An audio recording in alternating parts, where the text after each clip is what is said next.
Hello, everyone, and welcome to a very special Fireside chat with Jason Brink. Jason is the president of blockchain at Gala Games and has been involved in crypto markets since 2013. And a fun fact as well was in 2014, he was actually the winner of the Bill and Melinda Gates Global Development Network Prize for the creation of the Aid Dollar, a novel blockchain-based solution to solve problems endemic to foreign aid. Welcome, Jason. Thank you, Michael. Appreciate it. How are you doing today? Good. How's your day going so far? It's good. I brought my coffee to the Fireside chat. I hope you don't mind. No worries. I brought my Red Bull. Well, yeah, Red Bull. I had to stop that. My heart was going to freaking explode. Oh yeah, it gives me wings until the crash comes. But all that aside, so I kind of wanted to like dive into a little bit more about Gala Games and really kind of like dive into like the core principles that you guys are surrounding yourselves around. The first one is like, you guys say fund first, owned by the players and powered by the people. Can you tell me a little bit more about like what those core values are to you and how it shapes the way that Gala Games operates? Yeah, absolutely. So we originally got into blockchain gaming because we see blockchain gaming as kind of the obvious next step in gaming. It is the new frontier of gaming. Player ownership of assets is super important. But we also saw when we were first investigating getting into the space that it wasn't fun. Blockchain gaming, generally speaking, was not a fun thing. It was kind of you see a lot of like blockchain tech demos with like stickers on them, I guess is kind of the best way to describe it. And they're not really games. And given that our company comes primarily from the AAA gaming space, I mean, one of the other speakers here, John Oswald, is the former head of mobile product at EA. Eric Schiermeier, our CEO, was one of the co-founders of Zynga. We have people with very, very serious development chops in the gaming space. And we all looked at this and said, well, this is kind of terrible. So let's do better. And so that's what we did. And, we've focused very, very heavily on being not a blockchain gaming company, but a gaming company that happens to use blockchain. And we feel that that's a very, very important, critical distinction in creating products that people want to play. Like if you don't want to play it because it's a fun game, you're doing it wrong. Yeah, I think like the gaming kind of like space right now for like blockchain gaming, everyone's like, oh man, it's slow. Like there's not a lot of like usability with it. And it's kind of like the early phase, and they're like, this is like the Super Nintendo. Sure. And to be completely fair, we have a lot of those same problems too. I mean, I will absolutely own up to the fact that, a lot of what we do is still on Ethereum, and Ethereum is terrible. It's like the frickin' worst, especially when there's a gas war going on and you want to try to accomplish something.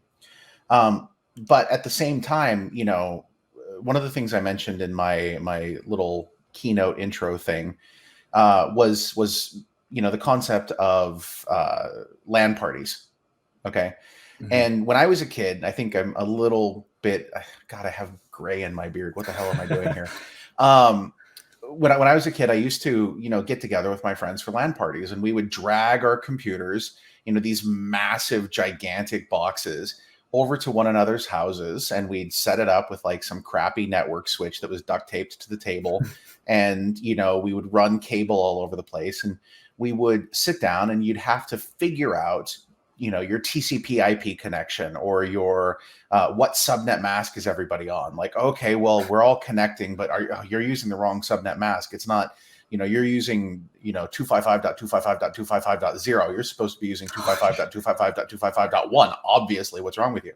So we would have these, all of this friction to play an online game. And then at the end of the day, we would play like, some strategy game, like we'd be playing StarCraft or something like that. And then, it would be this terrible process. Now, today, when you want to play an online game or you want to play any sort of networked game, you just, go into a lobby, join a match, and you're there. All of that friction has been removed. And that has been a process that's taken, place over the last 25 years, which again is a disturbingly long time. But I think that blockchain gaming is sort of in a similar space where we have all of this friction that we now have to find a way to overcome in order to bring on board, the mass number of gamers, 2.5 billion gamers around the world. And we can't expect each of them to memorize a mnemonic, So there's clearly some friction that has to be removed here. Yeah, I remember playing, and my friends would always play Zerg on StarCraft, and I would just always play Protoss. I would just get Zerg rushed. But like having, like trying to switch up my strategies, but kind of like diving a little bit further as well, is like I like how you say that, bringing all that friction is gone now, and that now we're going into like the newer area. So I noticed that you guys released out the founders nodes, and that it creates three different types of areas to where you can literally decentralize the application, decentralize the user base, and decentralize everything on there as well.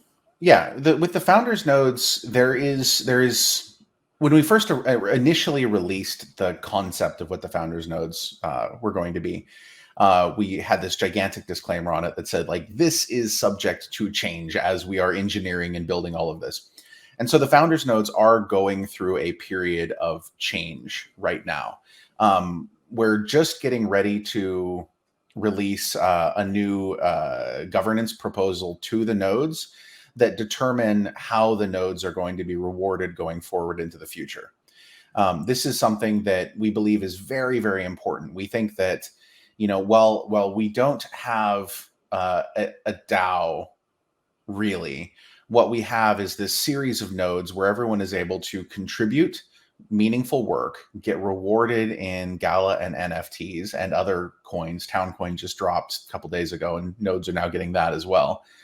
And be able to have a say in how the ecosystem itself develops. And so that's something that we feel very strongly about. We believe very strongly in decentralization, and we're very happy with how it's developing thus far.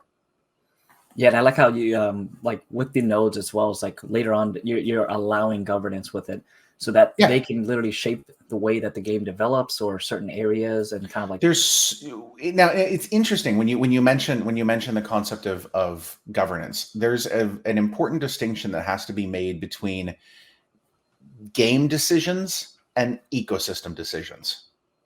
The reason that game designers have their jobs is because they know how to make amazing games. One of the quickest ways to ruin a game is to do everything that the community says should be done with that game, because they will break it. And so we don't, typically speaking, because again, we don't even, like, a lot of the games, it's not like we own them per se. We release them on our network. We have, in many cases, partnered with the developers, but we can't dictate how they run the game. So there's always going to be like tuning changes and things like that have to happen, because that's how games work, right? There's always this constant process of going forward and making adjustments so that they work better.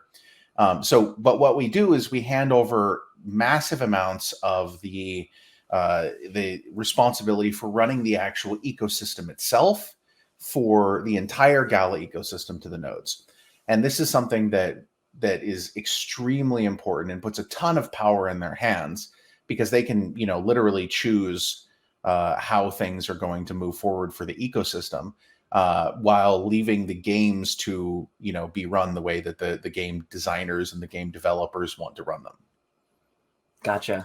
Yes, there is actually one other thing. There is always the possibility that these games will, in the long term, revert control to the nodes. So, for example, in a typical game development context, you have a game that you love playing. Okay. The company has run that game for, 5 or 10 years or however long they run it. And then they decide, okay, it's no longer profitable for us. We're going to turn it off. Okay. What we're looking at, and we've all seen this, like, I was literally like complaining about this the other day. I still miss City of Heroes. I still want to go back and play that game. That was an amazing game. It was so sad when it was sunset. What we want to do, though, is make it so that that entire game can revert to the nodes, and the nodes can maintain that game, allow people to make changes to it, allow people to edit it in the event that that studio does not want to, carry on with it any longer. Yeah, for those, like, I think like a lot of the games that used to, be really, really popular, then all of a sudden they just literally drop off the face of the earth, and we're just like, as gamers, it's like we still want to play these games. It's just that the servers aren't even online.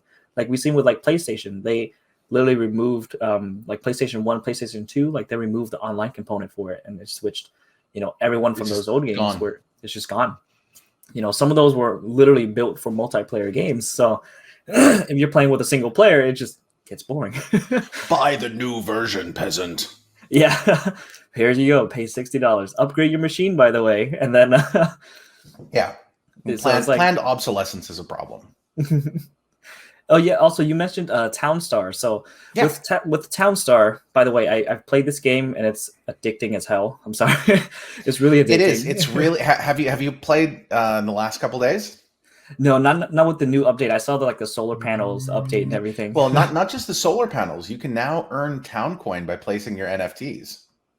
Oh, yeah. I thought that the only way that you can earn town coin was like I know like through the tournaments, not the tournament, like the weekly. So basically, there's been, and I'm sure that John is gonna talk about this. John Oswald is our president of games. I know that he's doing a thing with you guys as well. We now have a play to earn ecosystem that is just a couple days into testing, where basically you have a daily challenge. Okay, where right now the daily challenge is to earn 1,000 stars, which I am told is easy. I think that the people who have told me that is easy are lying, because with my schedule, it's basically impossible. But you place NFTs, and based on the rarity of the NFTs that you place and the fact that you meet the challenge, you can get a certain number of town coin every day, which is cool. When I first played it, I was like, "Oh, this is going to be easy." No, I get on. It's not. It will break you. It will break you. Townstar will break you and leave you like twitching and sad because you can't figure out how to make gasoline, and your farmer's asleep, and you're out of money, and yeah. I was literally like, okay, yeah, this is easy. Play. And then I was like, wait, my town's all asleep. I was like, I'm not progressing. I'm like, what the fuck? Let me just switch back over. And I had to like restart.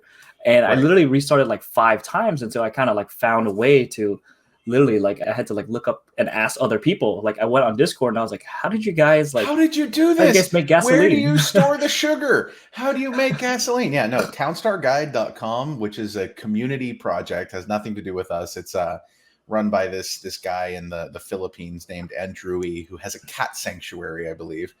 So shout out to him. He runs townstarguide.com, and it has breakdowns for how to do most of these things. It's been a long time since I've looked at it, so I don't know if he keeps it super updated, but it'll at least give you a good idea. Yeah, it took me so long to get gasoline. Luckily, like the community. So if you guys haven't looked at the Discord, please give it a chance and go into the Discord. Look at the engagement in there. Like all these people are so nice that they're when you're brand new into the game, and you're like, how do I do this? They'll literally answer and like help you get through the game.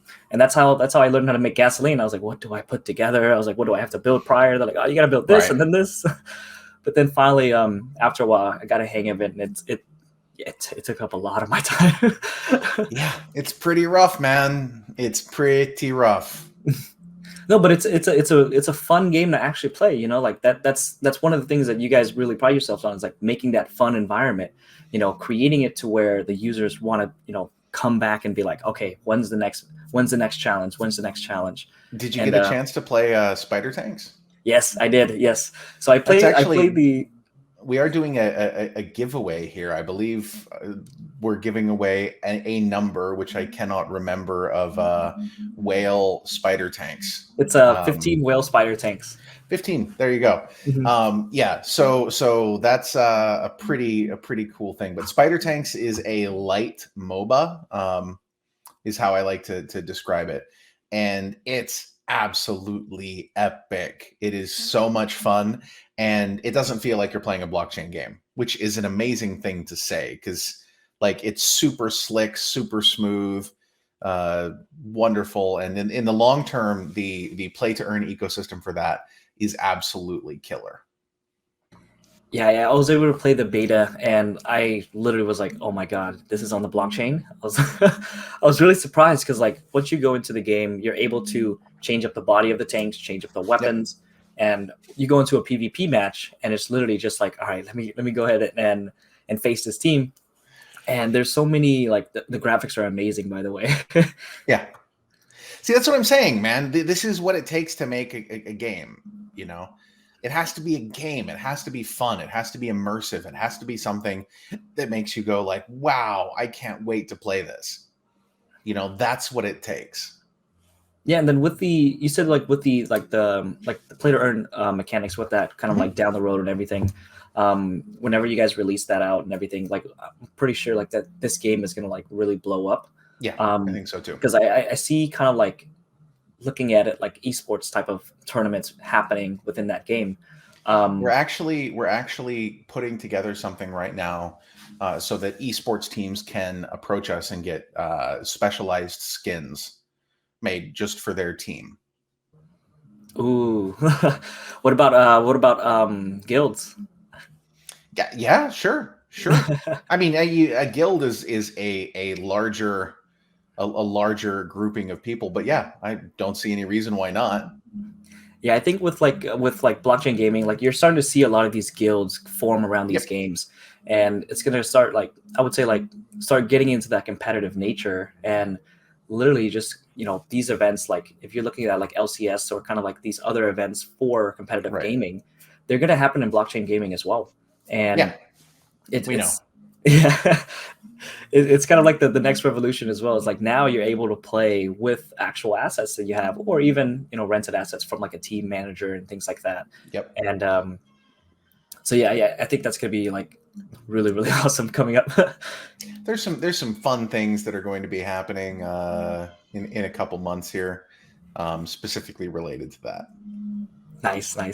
And then also like you also mentioned like the suite of games as well, and you said like 20 games that could be released throughout the years, and for that as well as like will each one of them have are you going for all of them to kind of create their own economies in game, or kind of like how would those games be? Yeah, so the way that we look at it is that each game has to have its own in-game economy because you have to be able to tune it.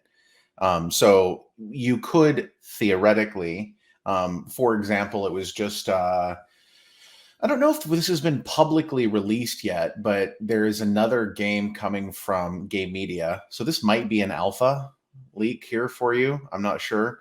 Called Stoda, which is absolutely freaking madness, amazing thing. And there may be, Game Media is also the company that made Spider Tanks. There could potentially be like a studio-wide like economy that's created between those two games, but you wouldn't want, for example, Townstar, okay, which is made by a different studio, to have to have an interactive economy with Spider Tanks, because it's just not gonna go together, because they may or may not want to cooperate on keeping that economy running smoothly. So that's why each of them kind of has to have their own. But yeah, we're focusing a lot on making each of those sort of a play to earn experience, or at least have a play to earn element, because we believe that's an integral part of the blockchain experience. Now you mentioned interoperability between kind of like games. Yeah. So like how would that work? Like would it be through the NFTs, or kind of like the economy itself through like tokens? Like likely the NFTs. So an NFT at the end of the day is simply a token ID on a blockchain. Okay. All of the rest of the metadata, all of the in-game functionality is another layer that goes on top of this. Okay. So you could, one of the things, for example, that I've talked about doing in the past is saying, okay, well, a lot of people have CryptoKitties, right? So what we might decide to do at some point is to say, okay, now Townstar is going to index CryptoKitties. So we just feed that into Townstar, and then it looks at the generative data, or it could. This is not a thing that we're actually doing, okay? Just this is a hypothetical. and gives anyone who has a CryptoKitty a cat that wanders around their farm. Okay. So that's very easy for us to do. Okay. The biggest, heaviest lift there would be creating a bunch of cat animations to match CryptoKitties. But that's totally something that could be done and could be used as a means of user acquisition. So people with CryptoKitties would then be incentivized to actually get some additional utility out of their CryptoKitties by coming and playing a game. So that's something that could definitely be done. In between internal games, that's something that we've talked about already. So there will probably be some things that have functionality in multiple titles, so that if you hold that NFT, then it's an additional, positive thing for you in the future. Oh yeah, that's really interesting, having like CryptoKitties or like outside, like some of these bigger, like some of these big economies that have already like a massive user base. Like think of like Bored Apes having an opportunity to say, hey, look, there's 10,000 Bored Apes, and they can be able to receive a monkey, right, or an ape, exactly, in one of the games. Exactly. And that's not that huge of a potential lift. I mean, that's a fairly easy thing to do. Alpha leak? I'm just kidding. I mean, we could. I know that one of our chief strategy officer, his name is James Olden. He's a hardcore like NFT collector. He has a small gang of CryptoPunks. He's like really, really deep into that. And I know that he has some of the, apes and things like that as well. That's definitely something that we could do. So we've talked about it in the past. We've never done it, but we have talked about it. And I think like with like NFTs as well, is like another thing that you guys are also doing as well is you guys had a recent partnership with Frank Miller from Sin City as well. Yeah, well, Frank Miller from everything. I mean, the guy is a prolific artist. I mean, he was involved in Sin City. He was involved in 300. He was involved in The Dark Knight. He was involved in Daredevil. He's done so many things. He's an amazing guy. But yeah, we have another subsidiary called Gala Labs, which has also been responsible for our series of NFT collectibles, Vox, and a few other things like the Frank Miller drop, who is responsible for that. And they've done some amazing work. For Frank Miller specifically, we worked with Concept Art House, which is a company that we invested in late last year. And they put together the most beautiful NFT art that is so perfect for Frank Miller. And yeah, that's super cool. And I've loved working with him. He's the coolest dude.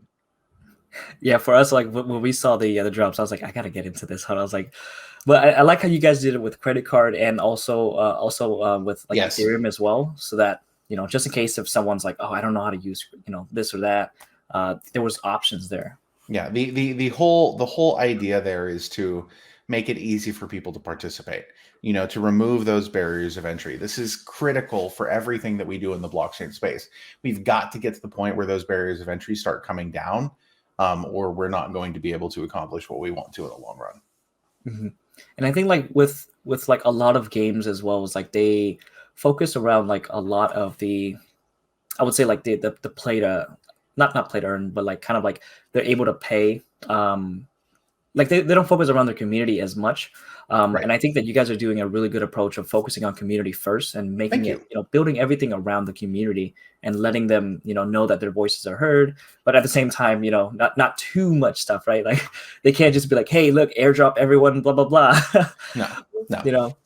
But still airdrops are seriously problematic. Like airdrops cause a lot of issues. From a regulatory perspective.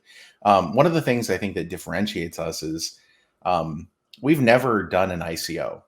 We've never done an ICO. We've never done an IEO. We've never done like crazy random airdrops. Everything that you see in the Gala Games community is entirely organic. We've never done a Discord invite competition, and we still have 90,000 members in our Discord right now. So we're growing like crazy, and we've done it in a way that is with very careful attention to compliance, which I think is a little bit different in this space, because everyone's very quick to like ICO or IEO or, you know, all of that stuff. So here's an airdrop, here's this, oh, come on in, exactly. invite your friends. And yeah, like it's like the organic growth, and like we see it, like everyone sees it in the Discord, like literally, like even on Twitter and social media as well, like you see the user growth and like how Yeah. they're, you know, there's no bot community. They're like the bot, if you create a bot community, like basically you pay for people, like there's no way that it's going to be sustainable. And like I've been Yeah. in the group for a while now, and I was like, these are not, you know, these are all organic. Very organic, very human. We absolutely love our community. All of us try to spend time in Discord on an almost daily basis, and yeah, it's fantastic. Gala Gold is where it's at, guys. Oh yeah, I need to get Gala Gold. I've been looking at it because so if you guys haven't heard, Gala Gold gives you exclusive access to kind of like some of the newer games in beta mode. So that let's say, you know, a new game is coming out, you can get early access to be able to use it. Not only that, Gala Gold is we like to say that Eric is the world's leakiest CEO. Because he will go into Gala Gold and just like randomly tell people things. It's pretty amazing. Like he'll drop screenshots. He'll be like, "Oh, by the way, we just did this," and I'm like, "No, we weren't ready for that yet." And so, yeah, all the alpha leaks are in there, man. All the alpha leaks are in there. And yeah, so you know, we're kind of like coming up to the end of this panel and everything, and you know, I kind of wanted to do a quick like final question with you. Sure. So with the future outlook of it as well, is like what do you have any like final thoughts on like what the kind of like the growth trajectory of how blockchain gaming is going to improve within the next 2 years, and then where do you see like the next, I would say like within the suite of games that you're having out released, which ones is your favorite that's going to be coming out? Can't tell you. The ones that are on the website. The ones that are on the website. That are on the website. Yes. Okay, that's easy. For me, for Marie, it's either Mirandus or Spider Tanks. Spider Tanks for like quick, fast-paced fun. Mirandus because I would like to live my life in there. You should see the work that is coming out of the team right now. Absolutely incredible stuff. But for me, like where is blockchain gaming going in the future? I think that the next watershed moment, okay, and keep in mind, we're positioning ourselves essentially to be Steam for the blockchain world. So if you're a game developer out there and you've made a game and you want a rabid community to jump on it, reach out, get in touch with us. I'm, Bitbender Brink on Twitter, and, you can join our Discord at galagames.chat and we can talk about it. But we're positioning ourselves in this way. I think the biggest change that's going to happen in the near future is when one of the major AAA gaming companies, like the established big brands out there, jumps in and says, "Okay, we got to do something blockchain. Train is leaving the station. We have to do something blockchain now. Oh my God, what are we going to do?" And what I think will probably happen is it's either the most likely scenario is it's going to be in the form of an acquisition, because the big companies, typically speaking, are afraid to jump in because it's kind of scary and new and different. So they're going to do what big companies always do and attempt to buy their way in. And so it'll be interesting to see what happens there, because when this happens, it's going to open things up a lot for the blockchain gaming space, because everyone will realize, okay, well, shoot, they did it. Now we have to do it, or we're going to get left behind. And then everyone will start throwing their hat in the ring. I think that's going to be what happens. They're going to start capitulating in, trust me. Like I feel they have to. I mean, once players realize what it's like to actually own stuff, they don't ever go back. Yeah, and like I think a lot of them are looking into it now, but just behind closed doors to not say anything to the public. And they're like, "Oh, no, NFTs are not anything. There's no competition." But they kind of see the growth already. Correct. That is a thing that is happening. Well, also, yeah. So thank you, Jason, for providing all the insights today, and also reminder, guys, that if you guys are watching this, we are Gala Games is going to be giving away 15 whale shark tanks. Now they're not on the market, by the way. If you look on their website, they're not on the market currently. So the only way to kind of get them is to make sure that you're also following him. Also follow Gala Games on Twitter. Also join the community. Games, like go into Discord, look at it. GalaGames.chat. Mm-hmm. And just interact and start seeing how blockchain gaming is really changing the scene. It's literally all these games are coming on, and Jason, once again, thank you so much for being here. My pleasure, Michael. Thank you so much for having me. Thank you.